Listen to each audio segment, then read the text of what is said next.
त्या पायऱ्यावरून वरी जात असताना अगदी त्यांच्या समोरच त्यांच्या कार्यकर्त्यांना ती हाणामारी चालू केलेली आहे आणि यांचे आमदार हे गुंडासारखे वागतात।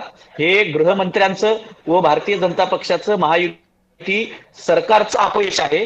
राज्यामध्ये खून, दरोडे, बलात्कार हे चालूच होते, पण त्याच्यात भरीच भर म्हणून त्याचा आज कळस निघाला आणि राज्याच्या कायदा निर्माण करणाऱ्या सर्वोच्च सभागृहामध्ये जिथं 15 कोटी जनता आपल्या हिताचं काहीतरी घडेल या अपेक्षेनं बसलेली असते, तिथे आज तुंबळ हाणामारी झाली आणि त्यामध्ये सरकार अपयशी ठरले। याच्यामध्ये चौकशी करू काय, त्याच्यामध्ये कोणी आमदारांना पास दिले आणि कोणाला दिले, त्या दोघांना ताब्यात घ्या आणि कारवाई करायचं, चौकशी करायचा काय संबंध आहे?